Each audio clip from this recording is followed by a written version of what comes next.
In earlier how to, we learned that how to generate, edit, delete and select button in the grid view automatically. In this how to, we are going to learn how to actually perform the data manipulation operations, for example to read, update and delete operations in the grid view. And to do that, actually what we are going to do is that we are going to generate one simple ASPX page. On that page we are going to write a couple of codes. So here is my grid view code on my ASPX page. Let me copy paste and then I will explain them completely. Okay, now let me format it out so that it will look nice. Okay, don't worry about by seeing a lot of code here. I'm going to explain each line of code. Okay, so don't worry about it. Okay, fine. So first of all, let us see this. Here what we have done is that we have written auto generate columns equal to false, so that my columns of the grid view will not be automatically generated based on the data source we will set for this grid view, because we are going to write the columns of the grid view explicitly. And then on row editing event we have written edit row server side method. On row cancelling edit event we have written cancel edit row server side method. On row updating event we have written update row server side method. On row editing event will fire when we will click edit button for the record. On row cancelling edit will fire when we will click cancel button for the record. On row updating event will fire when we will click update button for the record. And my data key names is auto ID, because this is the primary key of my table. You can see here you can notice that, and that's why I have specified that as a data key names. And on row deleting event we are executing delete row server side method. On row deleting event will fire when we will click delete button for a particular record of the grid view. Now there is no need of this allow paging equal to true and on page text on page index changing, because I have already explained in the earlier videos, so I'm not going to explain them here. Now because we are going to explicitly write the column, we are going to write a template field, and in the template field, under template field we are going to use the first column as the edit, and for that edit I have written item template equal to link button. In the earlier how-to I had written auto generate edit button equal to true, but in this case I am not going to use them. I am going to explicitly write my edit, update, cancel button, because I'm just doing the customization so that you will be able to take benefit of this customization. So in the normal mode, in the when the grid view will be in the read mode, then we have to generate the edit button only. So that's why in the item template we have written the link button, and for that link button we have written text equal to edit, and command name is edit here. Now this command name is very important, because based on this command name value itself, this row on row editing, on row cancel on row cancelling edit, and on row updating and on row deleting event fires. So command name is very important. You can change the text to whatever you want, but in case you want that button to perform edit operation, then the command name should be edit. And then once the record will be into the edit mode, then update button and cancel button should come. So that's why I have kept two buttons here. One is the update and another is the cancel, and the corresponding command name is also update and cancel here. And then we are going to have one button bound field called auto ID, and because we are not going to update the auto ID because that is the primary key, so that's why I have kept read only equal to true for that particular column. And then we should have the first name. So for first name, the item template will be naturally the data of the first name column. So I have simply kept the data using eval. And this is the syntax to write the column value from your data source in the read mode. So that's what I have done here. Less than percentage hash and then eval of the column name, and then you will have to again close by percentage and greater than. And when this field will come into the edit mode, then naturally we should have a text box. So that's why I have written a text box, and its text I have written as the value of the column, because when we are going to the edit mode, the current value of that particular column should appear into the text box. So that's why I have specified this text equal to this. Remember that in normal case you will have to specify the text value in the double quotes, but in this case you will have to specify into the single quote, because you are going to use eval, the server side evaluation method here. Similarly, I have written for the last name column and then for the age column as well. And then because this active will be the drop down, so I have written here item template, and based on the value of the active we are showing yes or no. And in the edit template I have written on drop down, and automatically the drop down value should be selected based on the true or false value. So that's why I have written a selected value equal to eval of active, and the list item is naturally yes and no, and the value is true and false respectively. Now once we have that, then in the last column of the GridView I am going to generate a delete button. That's why I have kept the last column as the delete. The command name of this particular delete link button is delete, and I want to I want this button to appear into the red color. So that is why I have written for color is equal to red. And I want also one confirmation JavaScript message to come when someone will try to click the delete button. So that's why I have wrapped this link button under the span tag on click return confirm are you sure to delete. So this will basically give us a confirmation message, are you sure to delete or not. So you will have option, if you will click OK, then only this delete will fire, otherwise not. Fine.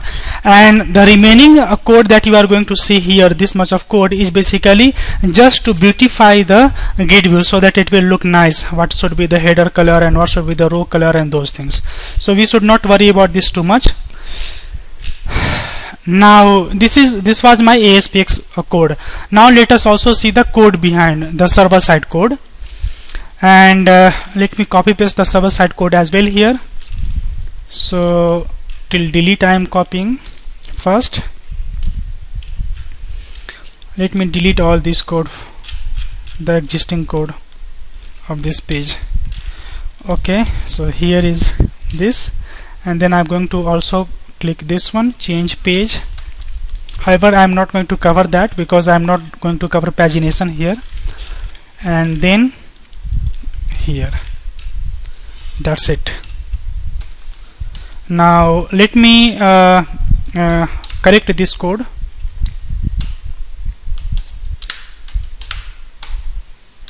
Yes, and looks like we are almost done here.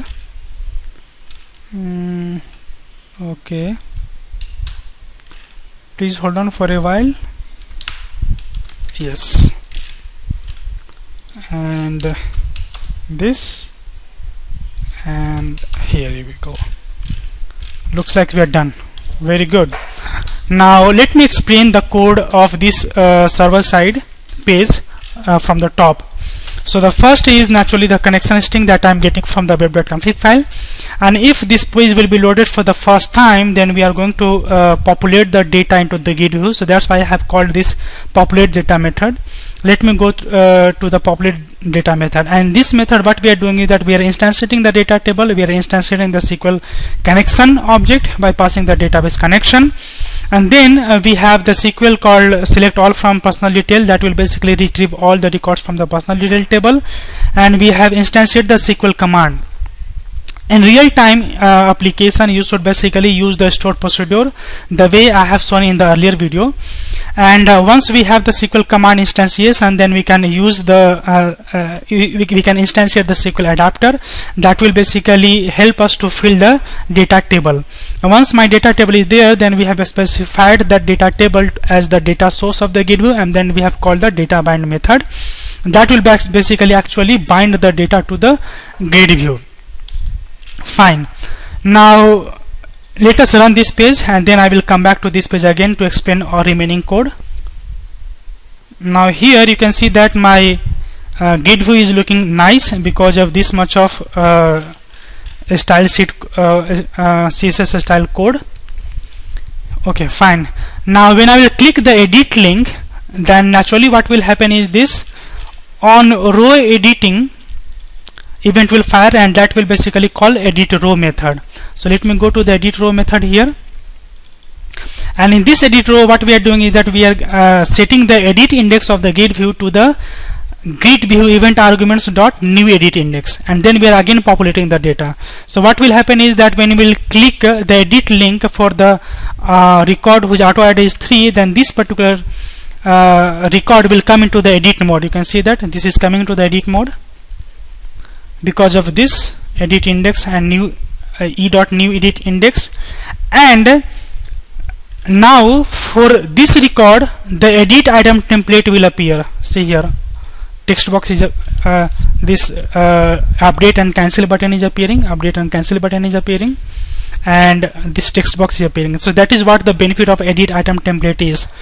When your record will be into the edit mode, then edit item template will render. If it will be into the normal mode, then item template will render. So that's what is rendering.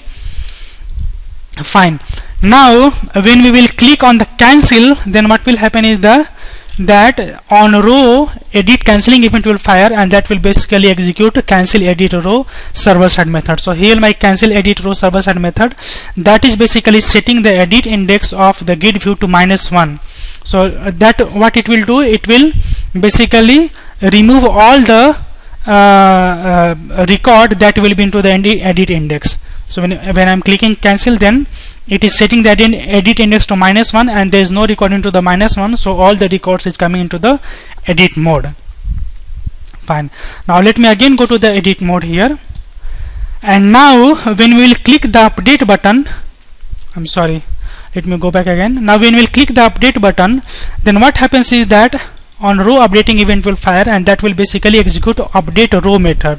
So let me go to the update row method here. Here is my update row method, and in this method now we will have to basically retrieve the auto ID of this particular record, so that we will use that auto ID to update the value of that record. So that is why I have written GridView1.data keys of e.rowindex.value, and that will basically give the value of the auto ID column for that particular record. So for this record, so it will give 3. Fine. Now because we have to update the record, so we will have to get the text box value of all the columns for that particular row. So in order to get the text box value, what we have to do is that first we have to find that GridView row. So for that, what we have done is that we have written GridView1.row of e.rowindex. Row index will give the row index of that particular row which is into the edit mode, and then we have unboxed it as a GridView, and that will be that actually I am storing into the row variable, and that row variable I am using to find that all the text box that I have kept into the edit mode, for example this and all other. And once we have those text boxes, then what we are going to do is that we are going to use those text boxes value to update the record. So to update the record, again I am doing the same thing. I am instantiating the SQL connection, and then we are writing the update SQL statement, and we are using these text boxes. Now remember that you will not be able to reference these text boxes that is into the GridView, because these are inside the GridView. So that's why I have found those text boxes and unboxed it with the text box variable, and now I can use these text boxes here. So that's why I have used those text boxes to populate the parameter of this update statement. And then we have opened the database connection, and then called the execute non-query method that will actually update the record into the database, and then we have closed the connection, and then we have written the message record update successfully. Once the record has been updated successfully, then naturally this record should go into the normal mode. So in order to go into the normal mode, we will have to specify GridView.edit index equal to -1. That's what we have done. and then we have again called the populate data method, so that the updated record will take effect here. So now let me click on update, but before I do that, let me modify this data. So Joy modified and Ellen modified, and now let me select no here. Currently it was yes. Now when I will click update, you can see that the record is being updated here. Joy modified, Ellen modified, and it is coming no. Record updated successfully. Now let me again go to edit, and now let me revert it back. Let me select yes here, and you can see that the record has been again updated successfully. So this is how we can update the record into the grid view. Now there is one more thing that we have not covered till now, is the delete part. So when we will click on this delete button, then naturally it will ask for the confirmation message, are you sure to delete, and that confirmation message is basically coming because of this code. On click return confirm, and are you sure to delete, and once we will say yes, then what will happen is that on row deleting event will fire, and this will basically call delete row server side method. So here is my delete row server side method, and it is again getting the same thing. It is first getting the auto ID value of that particular record by using gridview.data keys of e.rowindex, and then it is using SQL edu.net code to basically execute the delete statement and delete the record, and as a result the record will be deleted, and then we are writing the message saying that record has been deleted successfully. And we have changed the label color to red so that it will be like an alert. So now let me do that. I'm clicking delete, okay, and you can see that the first record is deleted successfully. And just to reiterate the same thing that I used to keep telling earlier, in a real scenario you should not use the inline SQL statement into the C# code. In real time application or in the real scenario, you should use the stored procedure. Okay, and in order to know how to use a stored procedure, please watch my earlier videos. Thank you.